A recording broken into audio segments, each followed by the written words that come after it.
Bonjour, bonsoir à toutes et à tous. Bienvenue sur ce direct du mouvement COEP. Je vois qu'il y a déjà des personnes connectées en ligne ce soir. Je suis très heureuse de vous accueillir pour cette conférence. Quel est le sens de la vie? Cette conférence de Armelle Six qu'on a la chance incroyable de recevoir en direct ce soir. Je suis Maureen Béillard, je suis la fondatrice de COEP et je suis également la cofondatrice du mouvement COEP qui est la communauté à l'intérieur de cette communauté, la communauté à l'intérieur de ce réseau. Et je vous invite à interagir avec nous ce soir directement dans le chat tout au long de la conférence. Je vais prendre un grand plaisir à garder vos questions pour pouvoir les poser à Armelle à la fin. Donc, n'hésitez pas à nous dire d'où vous êtes, qu'est-ce que vous faites ici ce soir, quelles sont vos plus grandes préoccupations, quelles sont vos questions. Hello Emmanuel, merci d'être en direct avec nous ce soir. Armelle Six, elle est auteure, conférencière, formatrice. Elle est spécialisée dans l'éveil spirituel et l'art de la présence et de l'écoute au quotidien. Elle est également spécialisée dans la parentalité consciente. Elle est auteure de 4 ouvrages, dont 2 best-sellers, L'audace de vivre, notamment, publié en 2021, et sa version en anglais, qui a été publiée en 2020. Elle est la fondatrice de l'école du mouvement de la vie. Elle a également créé une danse qui s'appelle Movement of Life, ainsi qu'un concept de pleine conscience en mouvement. Ça fait beaucoup de mouvements, ça tombe bien. Ce concept qui s'appelle Be on Move. Depuis plus de 10 ans, elle propose des conférences, des retraites un peu partout dans le monde pour apprendre à se reconnecter à l'essentiel et au bonheur d'être indépendamment de tout autre facteur. Je suis très heureuse d'être en sa présence ce soir. Bonjour Armelle, merci d'être avec nous. Pardon, voilà. Oui, bonsoir tout le monde. Merci beaucoup de m'avoir ce soir. Ravie d'être avec vous. Armelle, je te laisse la parole pour ce petit temps de conférence, de présentation sur quel est le sens de la vie et on se retrouve ensuite pour les questions. Ok, super, merci. Ah, quel sujet, quel est le sens de la vie? Un sujet hautement philosophique et en même temps très concret, très pragmatique aussi. Alors, je ne sais pas si vous êtes comme moi, mais le sens de la vie, pour moi, en grandissant, jeune adulte, j'ai toujours cru que le sens de la vie, c'était se réaliser au travers des rôles qu'on jouait. C'est-à-dire que le sens de la vie, c'était aller à l'école, grandir, apprendre. C'était passer peut-être à l'université ou alors avoir un métier. Et puis, plus tard, rencontrer quelqu'un, se marier, avoir un job, faire des enfants, avoir la maison dont on rêve. Et que finalement, le sens de la vie, c'était ça. Et souvent, c'est ce qu'on croit parce que c'est ce dans quoi la plupart de nous allons. C'est devenu tellement une habitude que c'est devenu... c'est comme quand on a appris à conduire. En fait, au départ, on pensait à tous les mouvements qu'on devait faire, mais au fur et à mesure de la vie, on voit tout le monde qui fait ça, nos parents font ça, tout le monde fait ça, personne ne questionne rien. Et donc, on imagine que le sens de la vie, c'est simplement ça. Et tant qu'on ne questionne pas, tant qu'il n'y a rien qui se passe dans la vie qui nous fait changer de trajectoire, bien souvent, on va continuer avec ça, on va avancer comme ça, comme si on était sur des rails, que tout se passait bien, que tout était dans la normalité et que on se laisse finalement couler comme on se laisse couler dans une rivière. Avancer comme sur un radeau et tout va dans le sens évidemment de la rivière, ça ne la remonte jamais. Et puis un jour, peut-être qu'il se passe quelque chose. Pour moi, ça a été la mort subite en 5 jours de mon fils qui avait 13 mois à l'époque, c'était en 2001. Pour d'autres, ça peut être une séparation brutale. Pour d'autres, ça peut être une faillite d'entreprise. Pour d'autres encore, ça peut être un burn-out.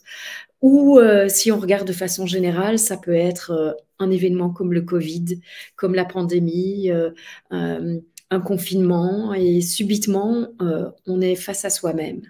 Et tous ces événements, c'est ça qu'ils font. Ils mettent fin à une façon de fonctionner, ils mettent fin à un système, ils mettent fin à des croyances qui ont toujours guidé nos vies jusqu'à présent. ils mettent fin éventuellement aussi à une façon de fonctionner qui a toujours fonctionné pour nous, donc pourquoi la remettre en question? Et puis un jour, il y a quelque chose qui n'est plus comme d'habitude, quoi que ce soit, et alors passe peut-être un espèce de chaos, un chaos intérieur, un chaos extérieur, quelque chose qui fait qu'on est arrêté dans notre course poursuite, on est arrêté dans notre façon de fonctionner et on se retrouve face à soi-même, on est obligé de faire face à un questionnement peut-être qui émerge, un arrêt qu'on ne sait pas trop comment gérer, une difficulté face à laquelle on est, pour laquelle on n'a aucune réponse parce qu'on n'a jamais été préparé à ça. Notre corps, notre système qui s'effondre, hein, comme dans le burn-out où ça ne veut juste plus y aller. Et là, on est perdu. On ne sait pas quoi faire. On se retrouve dans un nouveau territoire, on ne sait pas du tout comment l'appréhender, on est face à l'inconnu, on vit peut-être des réactions émotionnelles démesurées, comme dans un deuil, ou même dans un burn-out, on a plein d'émotions et on n'arrive plus à les gérer. Et là, on se retrouve face à une évidence, ce qui a été ne peut plus être. Ce qui a été, pendant ce moment-là au moins, n'est plus. Et donc un deuil commence. Qu'est-ce que je suis et qui je suis si je ne suis pas tout ce que j'ai créé jusqu'à présent? Et quel est le sens de la vie si quand je m'arrête un instant, j'ai l'impression qu'elle n'en a plus? Et que peut-être moi-même, je ne sais plus quel est le sens de ma vie, et peut-être que je me mets même à questionner, mais quelle est mon utilité dans le monde, et finalement, quelle est ma valeur aussi à moi? Parce que jusqu'à présent, peut-être que vous, comme moi, vous aviez toujours cru que votre valeur, c'était ce que vous faisiez dans la vie. C'était votre job, c'était la mère ou le père que vous étiez.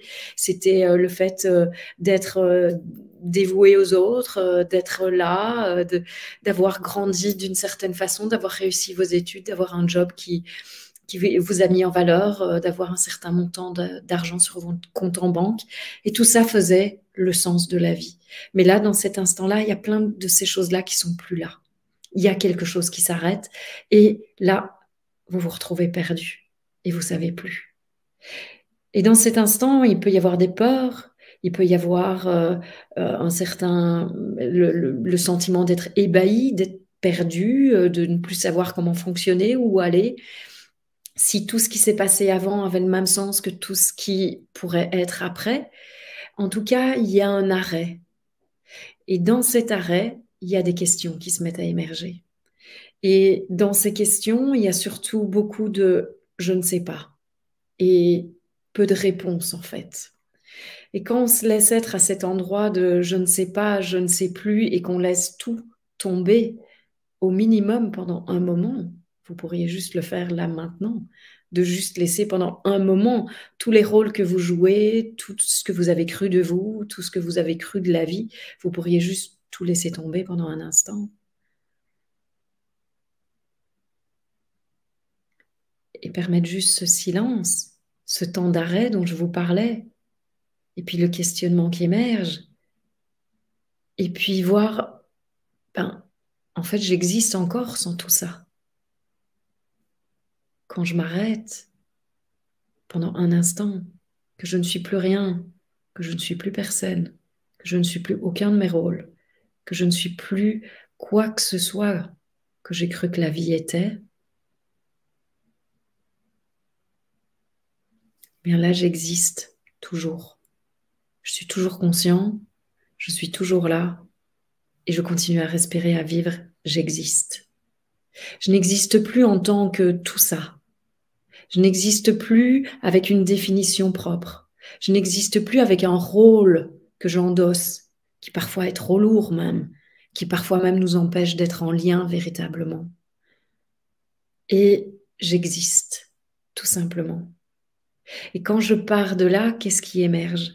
Quand je pars de cette existence avec tous ses possibles, cette existence avec un nouvel espace à découvrir, à conquérir même peut-être, qu'est-ce qui se passe à cet endroit-là? Eh bien, ce vide, il est nécessaire. Ce chaos éventuel, ce questionnement qui peut être là, il est nécessaire. Parce que on a cru jusqu'à présent que le sens de la vie, c'était tout ce que je vous ai dit auparavant. Et quand on s'arrête, on permet simplement un reset. Vous avez peut-être déjà entendu parler du moment présent.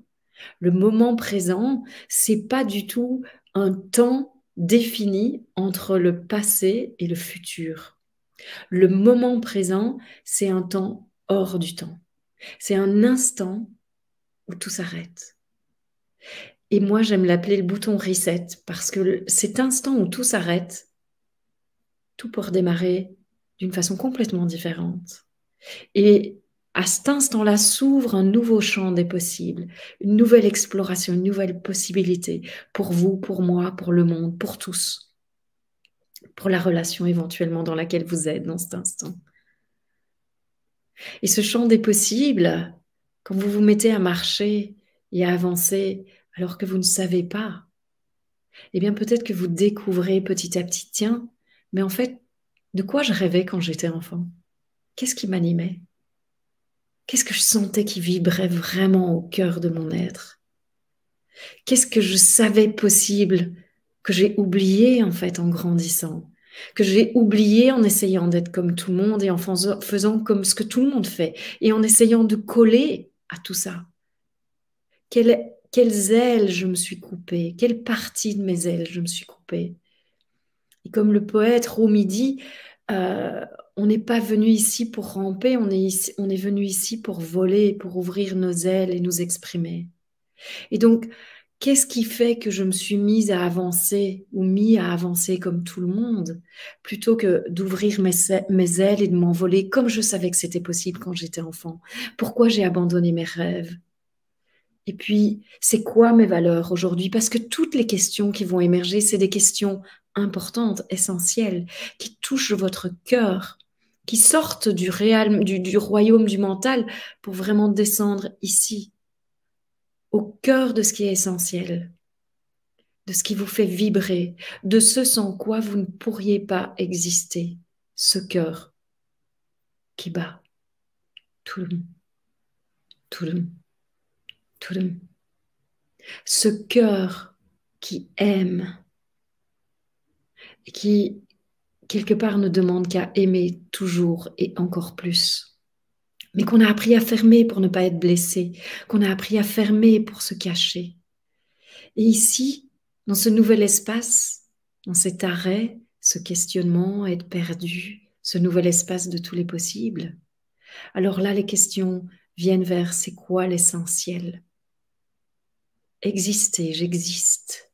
Le précieux de la vie, chaque instant compte. S'il y a bien une chose dont on s'est tous rendu compte lors du confinement et du Covid, c'est que la vie est précieuse, qu'en un instant, on peut tous disparaître. C'est exactement à ça que j'ai fait face avec la mort de mon fils.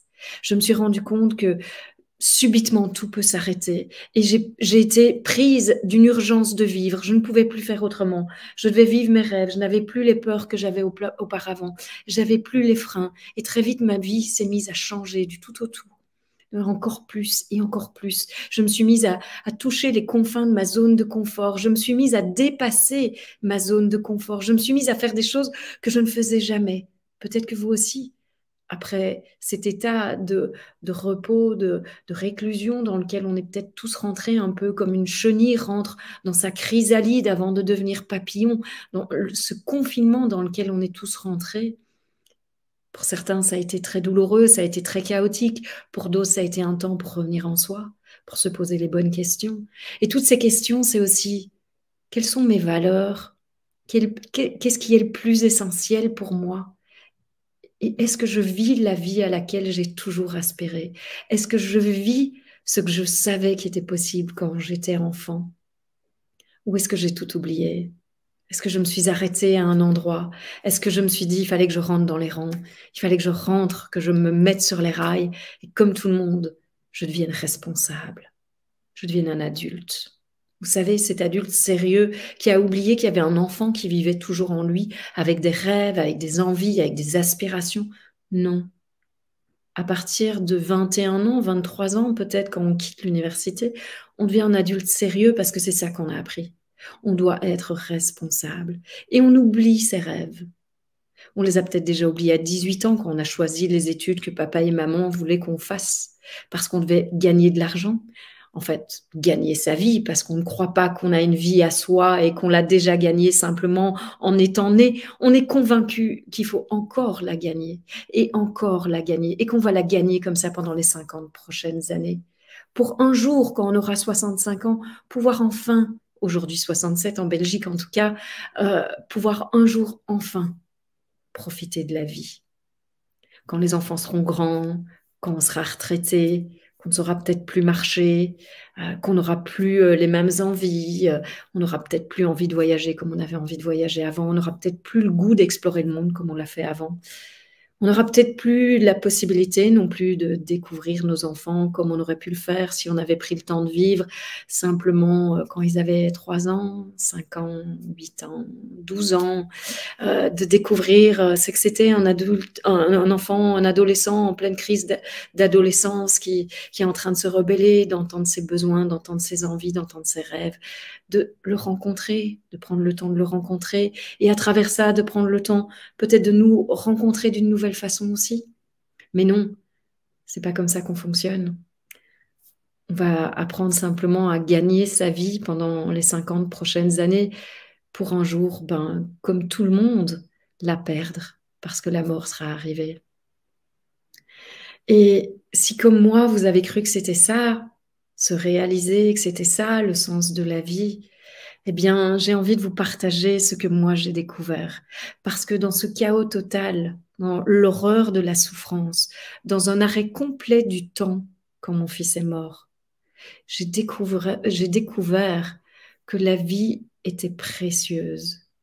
J'ai découvert une paix au fur et à mesure des années, en partant sur un chemin spirituel, en écoutant ma petite voix intérieure, qui du coup s'est fait très forte à un moment dans les mois qui ont suivi la mort de mon fils, au travers de toutes ces larmes et d'un abandon total à ce qui se vivait dans l'instant, tellement j'avais plus la capacité de pouvoir me projeter dans aucun futur, parce que mon fils n'était plus là, moi j'avais perdu tout le futur que j'avais imaginé, et quelque part pour moi c'était comme si j'avais perdu tout le futur tout court en fait.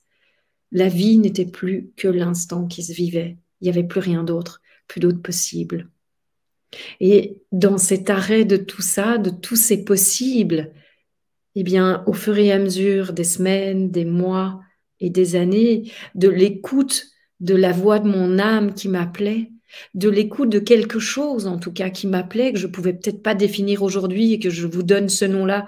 Je pouvais pas définir à l'époque et je vous donne ce nom-là aujourd'hui. Mais pour vous, ça peut être la voix de votre cœur, c'est ce que c'était pour moi à l'époque. Ça peut être votre voix intérieure, ça peut être la voix de Dieu, qu'importe ce que sont vos croyances et ce qui vous habite. De toute façon, ce qui est important, c'est comment ça fait vibrer votre cœur, comment ça vous fait vibrer, vous sentir vivant. Eh bien, je me suis mise à écouter cette voix. Et au fur et à mesure des années, ça m'a amenée profondément sur un chemin spirituel dans lequel je me suis complètement lancée corps et âme parce qu'un jour, j'ai vu quelqu'un qui avait quelque chose que j'avais jamais vu avant. Et ce que j'ai vu, je l'ai même pas vu avec mes yeux. Je ne sais pas d'où je l'ai vu, mais c'était là, c'était une évidence. Et cette évidence m'a appelée et j'ai senti ça. Je sais pas ce que c'est, mais je dois le suivre. Et ce qui m'est venu, c'est j'ai cherché ça toute ma vie. Et je peux vous assurer que dans cet instant, je ne savais même pas que je cherchais quoi que ce soit. J'étais complètement inconsciente que j'avais cherché quoi que ce soit jusqu'alors. Et cet instant-là, ça m'a dit, j'ai cherché ça toute ma vie. Et j'ai suivi. J'ai fait confiance. Je ne pouvais pas faire autrement. Tout comme quand j'ai tout changé dans ma vie, après la mort de mon fils, quand j'ai entendu 3 choses. La première, c'est il y a une autre vie pour toi que tu ne vis pas encore et qui n'attend que toi. Il y a une femme qui sommeille en toi, qui ne demande qu'à émerger. Et la troisième, c'était si tu restes, tu vas mourir. Et c'était exactement ce que je sentais à l'intérieur, que si je restais, j'allais m'éteindre et j'allais mourir. Et qu'il y avait une urgence de vivre qui poussait à l'intérieur de moi, qui ne demandait qu'une chose, c'est à me propulser dans quelque chose que je ne connaissais pas. Et j'ai suivi. Et des moments comme ça dans ma vie, j'en ai eu plein depuis, parce qu'évidemment, ça fait 23 ans maintenant que ça s'est passé, et ma vie n'a plus rien à voir avec ce qu'elle était auparavant. Et parce que en suivant cette voie, en m'engageant dans tout ce dans quoi elle m'invitait, en écoutant ces appels comme des évidences, des appels qui n'ont aucun sens logique, parce qu'un appel, ça n'a rien de logique. C'est quelque chose où vous savez simplement et vous y allez. Et en écoutant ces appels, je suis entrée dans ce chemin spirituel bien profond. Et là, de plus en plus, j'ai découvert en fait ce qu'était la vie. J'ai découvert quelque chose qui ne se dit pas avec des mots. J'ai découvert quelque chose qui est imperceptible avec le regard. J'ai découvert quelque chose qui n'a ni forme, ni location, ni lieu, localisation, ni définition, ni limite, qui est avant même que nous soyons nés, qui sera après que nous soyons morts, et qui, quand on connecte à ça, nous permet de sentir la vie dans toute son essence, le principe même qui a créé tout cet univers, cette explosion du Big Bang qui s'est explosé en tout ce qu'on peut imaginer, et peut-être aussi en ce qu'on ne connaîtra jamais. Et quand on se reconnecte à ça, encore plus que nos valeurs essentielles, encore plus que notre cœur, cette essence même de la vie, on goûte au précieux de chaque instant. On goûte au précieux de la relation qui est en face de nous. On goûte à une présence, au fait d'être. Et notre vie prend un autre sens. En fait, notre vie prend un sens. Et moi, j'ai trouvé ça aussi à travers le fait de découvrir ce que c'était d'être au service. J'avais jusqu'alors déjà fait du bénévolat et j'avais beaucoup aimé ça. Mais être au service, c'est encore une autre dimension. C'est sentir qu'on peut véritablement servir quelque chose qui est plus grand que nous, qui nous dépasse. Et en étant dans ce service, dans cette écoute de là où la vie nous invite, on peut sentir que subitement, notre vie prend un sens. Parce qu'on n'est plus là juste pour nous, on est là pour tous. Et donc, on connecte concrètement notre essence, c'est l'essence même de la vie, ce que nous sommes tous, absolument tous, qui fait qu'on est tous unis. On reconnecte avec l'unité de notre nature. Et de cet endroit, la vie prend un autre sens. Et de cet endroit, alors, on peut commencer à intégrer dans notre quotidien ce que c'est de servir quelque chose de plus grand que nous et de sentir ou percevoir peut-être ou simplement intuiter. Tiens, où est-ce que la vie m'invite? Vers quoi suis-je invitée à aller qui ferait que ma vie prendrait un tout autre sens et que je sentirais que je contribue à quelque chose qui est plus grand que moi et où mon cœur pourrait s'expanser, pourrait s'exprimer aussi pleinement et où je sentirais, c'est exactement pour ça que je suis née. Et pour moi, le sens de la vie, c'est ça. On est venu sur Terre pour découvrir notre véritable nature.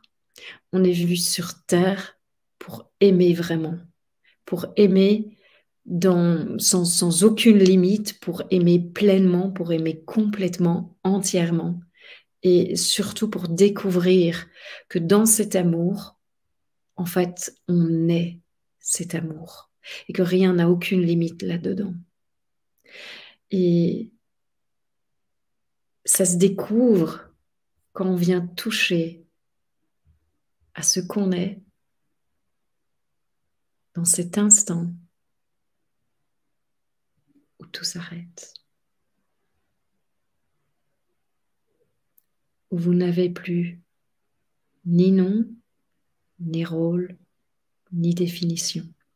Cet instant qui simplement est.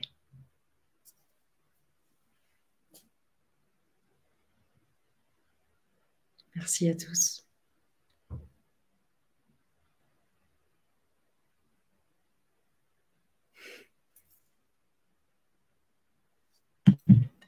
Merci Armel pour ces beaux mots. Je sens que mon énergie a fait pouh. Mais oui, évidemment, avec grand plaisir, Corinne. Merci beaucoup. J'ai jamais fait quelque chose comme ça. J'ai jamais fait de format si court, si direct. Et oh, qu'est-ce que c'était bon à vivre. Merci de m'avoir donné cette opportunité. Merci à toi. Armel, j'ai très envie de te poser des questions pour continuer un petit peu ce partage et cet échange. Vas-y, avec grand plaisir. Nathalie qui dit, ça résonne tellement. Je ne sais pas si je peux les afficher ici. Emmanuel aussi, il y a Elias qui vient de nous rejoindre. La première question qui me vient, Armel, c'est est-ce que tu te souviens de tes rêves d'enfant? Est-ce que tu te souviens de ces élans que tu avais justement et dont tu parles? Oui, j'en avais pas mal. J'en avais pas mal. Il y en a qui sont irréalisables aujourd'hui, hein, même si je veux bien que la jeunesse, elle peut perdurer et on peut faire des choses. Mais moi, j'étais gymnaste quand j'étais petite et j'étais vraiment passionnée de gymnastique. Et j'en faisais jusqu'à 14 heures par semaine. Et je rêvais que d'une chose, c'est d'aller aux Jeux Olympiques, en fait. Je voulais, mon idole, c'était Nadia Comaneci qui avait réussi à faire les 4-10 dans chacune des disciplines de la gymnastique féminine. Et j'avais qu'une envie, c'était aller aux Jeux Olympiques, quoi. Je voulais absolument. Donc, toute ma vie était dévouée à ça. Je faisais de la gym tout le temps. Je n'arrêtais pas. Et puis un jour, ben voilà, la vie a pris une autre direction. J'ai justement rencontré un club de national pour voir, pour passer plus haut, en fait. Et puis là, ils m'ont dit, ah ben, vous êtes trop âgé, tu es trop âgée, trop grande. J'avais 12 ans, je faisais 1 mètre, je sais pas quoi. Je suis déjà pas grande aujourd'hui, mais j'étais pas immense à l'époque. Mais c'est vrai que la gym, la carrière, entre guillemets, se termine très tôt. Et donc, voilà, à 12 ans, j'ai été comme cassée dans cet élan-là et puis j'ai dû rentrer bredouille. Donc ça, c'en était un. Mais il y en avait d'autres. Je chantais tout le temps. Je voulais, comme toutes les petites filles, je pense à un moment peut-être, mais je voulais être chanteuse. Ça m'arrive toujours, hein, il m'arrive toujours à un moment ou à un autre de me dire, ah, je vais reprendre des cours de chant, mais je chante toujours autant de toute façon. Régulièrement dans mes conférences, dans mes formations, je chante. Je fais des a cappella comme ça de certaines chansons, ça me vient naturellement. Donc voilà, j'ai pas besoin non plus d'être une chanteuse comme Céline Dion sur scène. C'est pas une nécessité. Ce qui est important en fait, c'est ça. Dans ces moments-là, je vis mon rêve, je chante. Et finalement, c'était ça que je voulais. C'est pas nécessairement faire carrière. Qu'est-ce qu'il y avait d'autre que j'aimais oh, il y a eu plein de choses que j'ai eu envie de faire plus tard. Parfois, après, bah, quand je faisais de la gym, j'avais envie de devenir prof de gym. J'étais hyper douée aussi. J'ai toujours eu quelque chose dans les mains. J'adorais toucher les gens et les masser. Donc, j'ai voulu être kiné aussi à des moments. Mais là, à mon avis, ça devenait déjà plus élaboré et réfléchi, tu vois. Mais je crois que ce qui était vraiment au cœur de moi, c'était chanteuse et puis c'était gymnaste. Finalement, tu n'en es pas très loin avec Movement of Life. Ça prend une forme totalement différente, mais finalement. Tout à fait. Il y a le mouvement, il y a le corps, et puis je chante quand j'ai envie. C'est ça. Mais en tout cas, tu as connu ce sentiment donc d'avoir des rêves comme chacun des enfants, je pense, comme pour nous tous. Et puis à un moment donné, le fait de devoir renoncer, de devoir se conformer et rentrer dans le fameux moule dont tu parlais au départ, de ce qu'on nous fait croire, ou en tout cas ce qu'on nous propose de vivre ici de façon spontanée en cassant tous ces rêves-là. Oui, bah oui, bien sûr. Bah, comme beaucoup d'enfants peut-être, j'ai senti aussi quelles étaient les attentes de mes parents. J'ai été forcément conditionnée et un peu colorée par ça. Mon papa, il travaillait dans la justice. Lui, il aurait rêvé faire le droit. Donc, moi, j'ai commencé le droit. Et puis, bah, j'ai très vite arrêté. Et puis, qu'est-ce qu'il y avait d'autre? Ben oui, mais par exemple, prof de gym, mon père, il avait, je sais pas pourquoi, il avait une aversion pour les profs de gym. Je crois qu'il n'aimait pas mon entraîneur de gym, en fait. Et donc, je suis sûre qu'en partie, c'est une des raisons pour lesquelles je ne suis pas allée vers ça, pour ne pas déplaire à mon père. C'est pas pour rien que j'ai quand même fait le droit. C'était certainement en partie pour plaire à mon père aussi. Donc évidemment, j'ai commencé sur ce trajet-là. Et puis, dans mes études, en fait, moi, j'étais déjà avec le papa de mon fils. Je suis sortie avec lui juste, on a commencé notre relation juste avant que je termine ma dernière année de secondaire. Donc juste avant, quelques mois avant de rentrer à l'université, en fait. Et puis, et en fait, en vivant ce que je vivais avec lui, j'ai complètement éclaté toutes les attentes de mes parents. J'ai décidé d'arrêter mes études, j'ai décidé d'aller travailler, j'ai décidé de faire tout à fait autre chose, de suivre mon chemin, de faire autre chose, d'essayer de sortir d'un système peut-être qui ne me convenait pas complètement, ou en tout cas, je suivais autre chose qui m'habitait. Et puis moi, très vite, à 22 ans, j'étais maman. Je travaillais à l'époque au commissariat général de l'APJ, donc j'avais quand même suivi un peu l'élan de mon papa. Hein, j'étais quand même là-dedans, donc j'avais quand même un peu de reconnaissance. Et puis voilà, très vite, mon fils est décédé seulement 13 mois plus tard, et ça a bouleversé toute ma vie. Donc j'ai envie de dire que dans le drame que j'ai vécu, j'ai eu la chance très vite d'être arrêtée dans ce courant en fait de vivre pour les autres et de me mettre à me poser ces questions-là. Évidemment, ça s'est pas fait comme ça du jour au lendemain, hein, ça a été un cheminement. Est-ce que parmi ceux qui nous regardent en direct, ou même si vous regardez cette conférence en replay, n'hésitez pas à laisser des commentaires aussi. J'ai la curiosité et l'élan de vous demander, est-ce que vous sentez que vous êtes dans une phase de votre vie où vous êtes plutôt dans la phase où vous êtes en mode pilote automatique, vous avez suivi finalement peut-être indirectement les attentes des uns, des autres, de papa, de maman, de ce qu'on attendait des professeurs et de ce qu'on vous a dit qui était possible ou qui n'était pas possible dans votre vie? Ou est-ce que vous sentez que vous avez déjà, j'aime bien dire, pris votre mur et que vous êtes déjà, vous avez déjà pris souvent ce choc? Parce que, en tout cas, de mon expérience, je crois jamais entendu encore quelqu'un témoigner de ça s'est passé de façon très en douceur. Tout allait très bien dans ma vie, et puis à un moment donné, je me suis questionnée et j'ai changé toute ma vie. Je crois que j'ai jamais entendu ça. C'est rare, en effet, oui. Mais ce choc qui fait que du coup, on fait pause, quoi. Tu parlais du Covid. Pour certains, pour beaucoup, ça a été le Covid. Pour d'autres, ça s'est passé différemment. N'hésitez pas à nous partager l'endroit où vous êtes et voilà, et comment vous vous sentez avec ça, quoi. Armelle, est-ce que tu peux nous parler de ce moment de déclic? Tu as fait allusion tout à l'heure de ce moment où tu as eu cette prise de conscience. En fait, c'est un moment particulier où tu nous as dit que dans cet instant, tu as entendu sans entendre, tu as su, mais ça prenait une forme très particulière. Est-ce que tu peux nous parler un peu plus de quel était le contexte? Qu'est-ce qui s'est passé? Est-ce que tu as entendu des voix? Est-ce que tu as vu des choses? C'était quoi concrètement? Moi, je revenais d'avoir été passée, d'avoir justement fait un break d'1 an. J'avais fait un break, j'étais partie vivre au Québec pendant 1 an. Je rentrais en Belgique et j'étais dans une retraite spirituelle. Ma toute première retraite, c'était 3 jours. Et déjà, en allant le matin à la retraite, dans ma voiture, j'ai entendu que ma vie était sur le point de changer. Et déjà 2 mois auparavant, j'avais entendu: ne prends aucun engagement parce que ta vie va changer et de toute façon, tu ne pourras pas les tenir. J'étais là, ok, j'ai quand même essayé parce que je suis un peu têtue, hein, donc, en tout cas à l'époque je l'étais. Donc j'ai quand même essayé. Et rien n'a marché. Hein. Tous les engagements que j'ai essayé de prendre, il n'y en a aucun qui a marché. J'avais quand même réussi à rencontrer quelqu'un, mais bon voilà, c'est passé à la trappe avec le reste. Et en fait, je conduisais pour aller à cette retraite et j'ai entendu que dans les mois qui suivraient, j'irais faire du bénévolat dans le centre de retraite des gens qui venaient nous donner la retraite. Ok, ben on va voir, je vais déjà les rencontrer, quoi.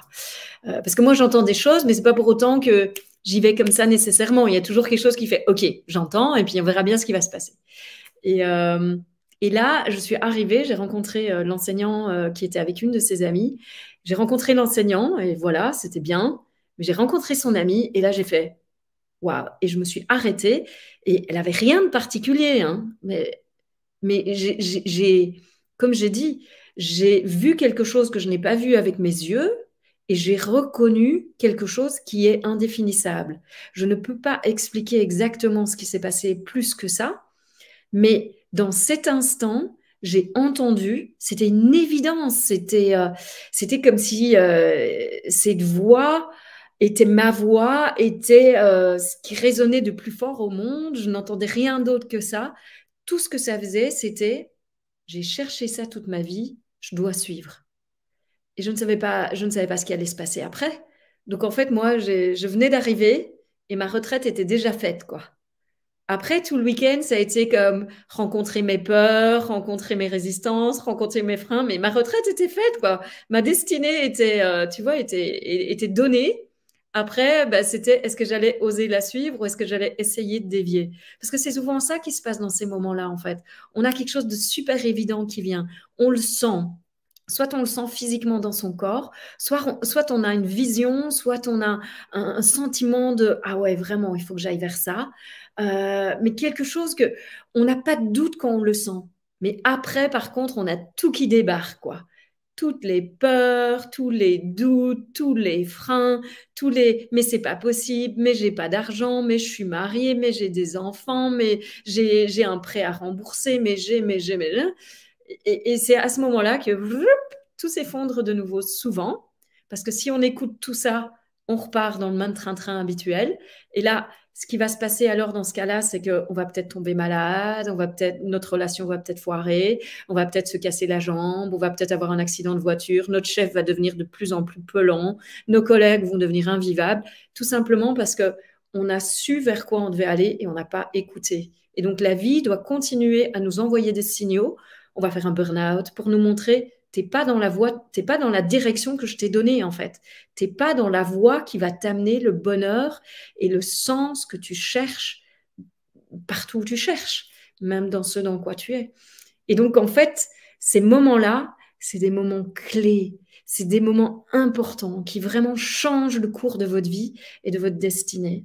Et c'est des moments qui vont se reproduire, mais si vous les prenez au moment où ils se passent la première fois, vous gagnez du temps, vous gagnez de la vie, vous gagnez du bonheur, et surtout vous évitez tous les petits soucis dont j'ai parlé avant, parce que la vie va devoir vous ramener à vous. Le but de la vie, c'est de vous ramener à vous. Donc elle va y arriver, mais elle va passer, comme tu dis, par des épreuves alors de plus en plus fortes pour vous faire entendre ce que vous n'avez pas voulu entendre de la façon douce, en fait. Ouais. Comment est-ce que tu aurais un conseil pour rester connecté le plus possible à cet instant-là? C'est vrai que ce sont des instants qui sont un peu en suspens parfois, et puis Mhm. Oui, ben c'est de voir que toutes les peurs qui viennent, toutes les pensées qui viennent, tous les freins qui viennent, c'est du mental en fait.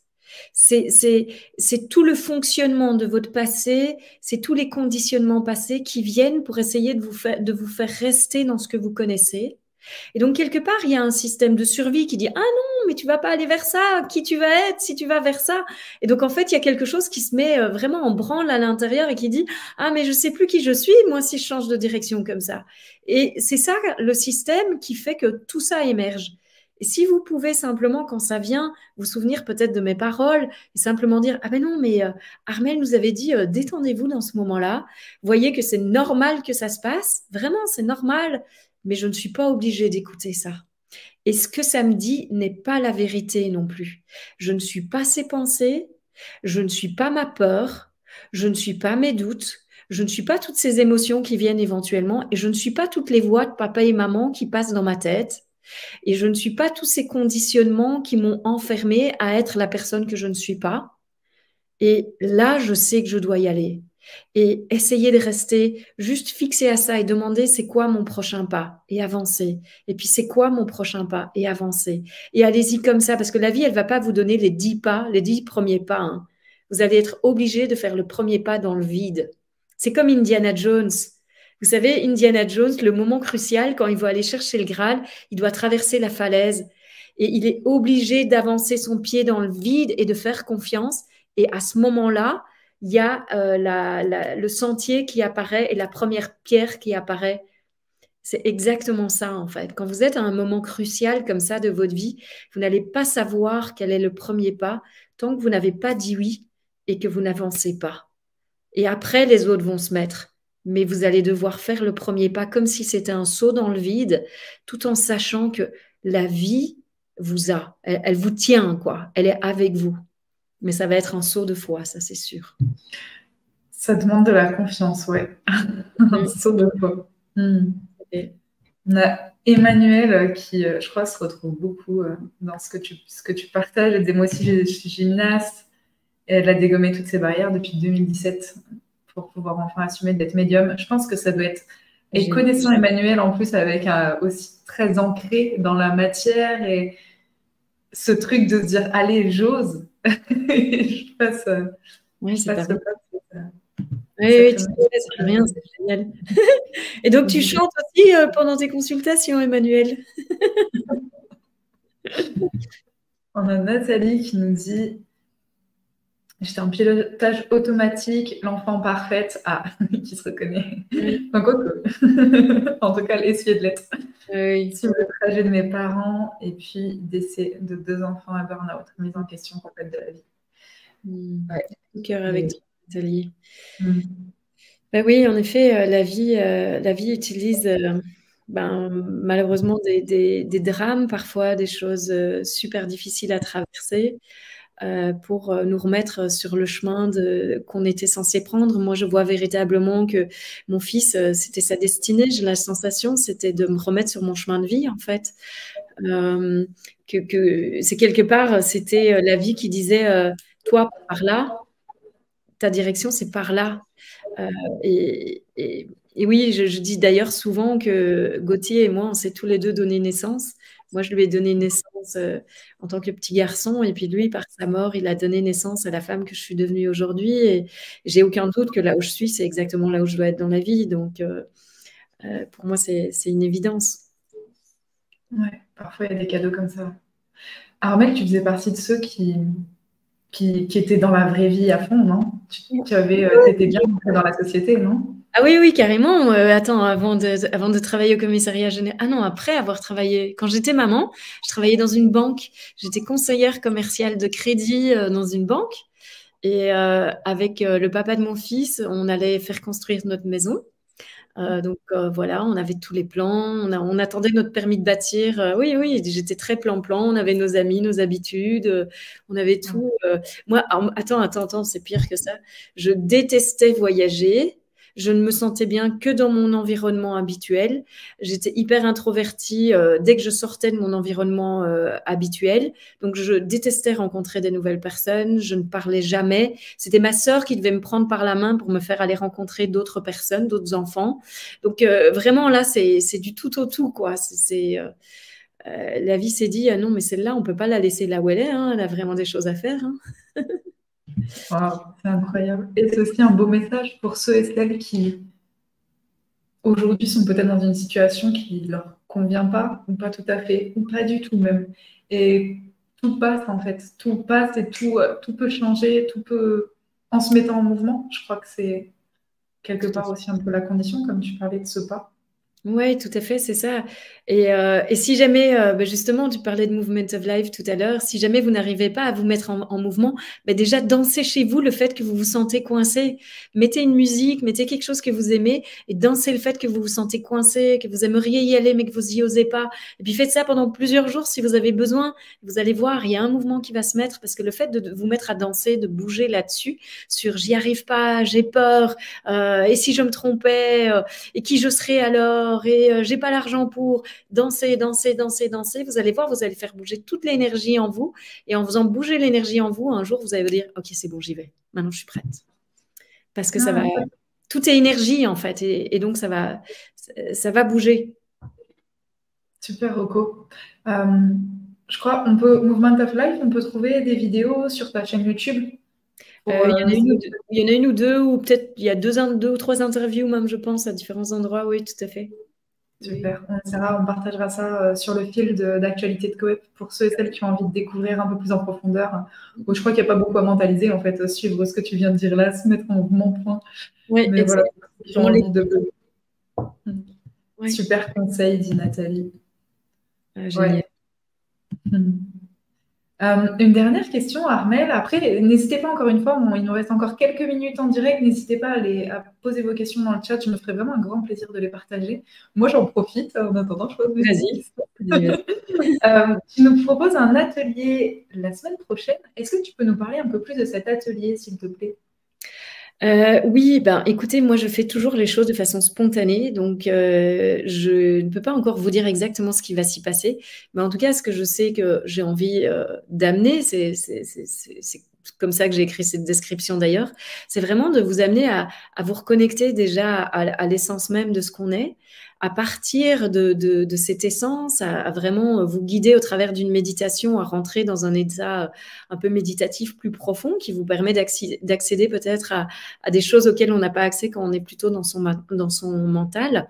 Et de cet endroit-là, de partir en fait sur, tiens, c'était quoi vos rêves d'enfant? C'est quoi les valeurs qui sont importantes aujourd'hui? Où est-ce que vous en êtes dans votre vie aujourd'hui? Et alors, allez vraiment faire au travers d'un partage en fonction du nombre de personnes, je vous mettrai par petits groupes aussi, de pouvoir aller discuter, aller partager avec l'autre personne pour mettre en avant ce qui était important pour vous, là où vous en êtes dans votre vie aujourd'hui, voir, tiens, qu'est-ce que vous pourriez faire pour, si jamais vous voyez le décalage, quel est le premier pas que vous pourriez faire peut-être pour aller vers ça. Donc, ça va être quelque chose de très concret. Donc, je vous dis que je ne sais pas, mais en fait, je suis en train déjà de vous dire en gros ce qui va se passer.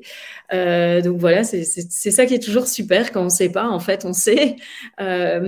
Et d'avancer vers quelque chose de très concret qui pourrait vraiment vous soutenir à utiliser une méthode, à découvrir une méthode si vous ne connaissez pas, et puis à utiliser cette méthode après dans votre quotidien pour avancer vers quelque chose qui est vraiment toujours aligné avec vous, avec qui vous êtes dans votre essence, et qui va vous permettre d'avancer dans cette écoute du mouvement juste en fait pour vous, et de devenir toujours et encore plus qui vous êtes, dans votre rayonnement, dans votre expression, dans qui vous sentez, qui vit au plus profond de vous-même, en fait, et permettre cette éclosion, on pourrait dire, de tout ce qui sommeille encore en vous et qui ne demande qu'à émerger. J'ai hâte quand je vois l'état de méditation dans laquelle, enfin, de l'énergie qui est redescendue pendant ta conférence. J'ai hâte de pouvoir vivre cet atelier. On partagera, c'est un atelier qui ne sera pas en direct de façon conférence, ce sera un atelier qui va être sur Zoom, donc en petit comité, en intimité, et donc c'est réservé aux adhérents du mouvement COEP. Si vous n'êtes pas encore adhérent, vous pourrez évidemment nous rejoindre. Vous avez toutes les informations sur COEP, juste au-dessus, de l'autre côté peut-être, c'est inversé. Ouais, là, ce côté-là. Ah, je vais pas y arriver. Bref, vous avez un onglet juste en dessous qui s'appelle Le Mouvement et sur lequel vous trouverez toutes les informations.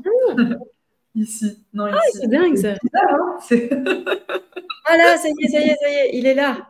On est en miroir. Exactement, c'est ça. Donc, n'hésitez pas à nous rejoindre. Ça va être donc on partagera le lien de l'URL pour vous connecter à la réunion Zoom sur l'espace de l'événement COEP. Puis je l'enverrai également aux adhérents spécialement par mail, quoi. Donc n'hésitez pas. Je pense que ça va être un chouette moment. Tout à fait. Oui, oui. Et il y a Emmanuel, voilà, je viens de voir qui a déposé une dernière question. J'ai toujours eu envie d'écrire un livre. Quel a été ton déclencheur? Eh bien, écoute, quand j'étais adolescente, j'écrivais des nouvelles tout le temps. J'étais tout le temps en train d'écrire. C'était, je pense, une des choses qui me permettait de sortir de la tristesse et de l'impression d'avoir été mise dans la mauvaise famille. Donc, j'écrivais énormément. J'écrivais des poèmes, j'écrivais des nouvelles tout le temps. Donc, je pense qu'il y a quelque chose qui a toujours été là en moi, que ça fait partie de moi. Et ce qui a été le déclencheur de ça, eh bien, je crois que c'est simplement que j'ai eu envie d'écrire un livre. En fait, le tout premier, c'est des amis quand je vivais dans la communauté spirituelle aux États-Unis qui m'ont dit, mais ça te dirait qu'on transcrive une de tes rencontres et puis on pourrait en faire un petit livre. Je trouvais ça super génial, donc ils l'ont transcrite, mais c'était en anglais, donc ils l'ont transcrite en anglais, et puis moi je l'ai traduite en français. Et finalement, ben voilà, c'est le premier livre que j'ai publié. C'était avec un éditeur québécois lors de ma toute première tournée au Québec, où ben voilà, je parlais avec lui et il me disait, mais si tu veux, moi je te publie. Je disais, quoi? Mais ça faisait, c'était encore en 2014, je pense, j'avais même pas, ça faisait même pas un an ça faisait 6 mois que j'avais quitté la communauté, que je m'étais lancée comme ça à suivre ce mouvement de vie.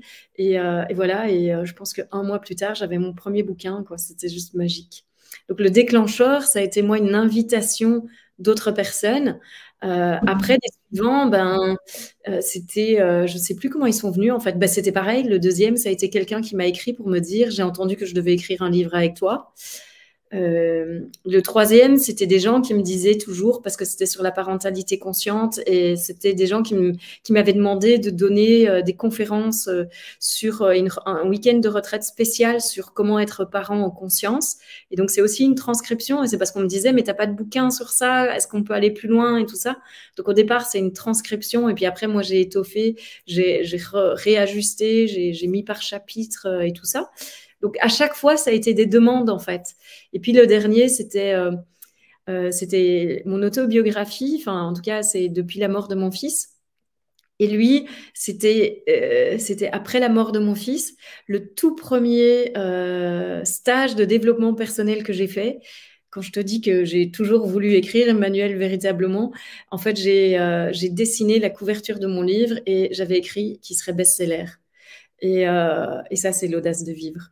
Donc voilà. Et ça, c'était 17 ans avant, ouais, je crois 17 ou 20 ans, je sais plus, quelque chose comme ça. 17 ans avant que finalement je le sorte. Donc voilà les déclencheurs pour moi. Bon, tout un beau processus. Ouais, En tout cas, très beau témoignage de mettre un pied devant l'autre, comme tu dis. Ça fait peur, hein, parfois, mais ouais, tout à il fait. faut y aller. Et puis on ne sait pas toujours quand ça va venir, tu vois, parce que ce livre, moi, je l'ai réécrit 7 fois. Et c'est celui que j'avais écrit en tout premier, en fait. Il était déjà fini avant que j'écrive quoi que ce soit d'autre. Mais j'étais pas du tout prête à le sortir. Et donc, il a mis 17 ans pour naître, ce livre-là. Et en attendant, j'en ai écrit 3 autres. Donc, c'est quand même assez intéressant aussi de voir que parfois, il y a des choses qui ont besoin de maturer avant que ce qu'on a imaginé puisse se passer. Mais en attendant, il y a plein d'autres choses qui peuvent émerger et qui nous préparent toujours à ça, en fait. Effectivement. Mm. Merci pour ces échanges. Merci pour ce moment. On se retrouve mardi prochain. C'est Oui, ça? merci beaucoup. Oui, c'est ça, tout à fait, mardi à 20h.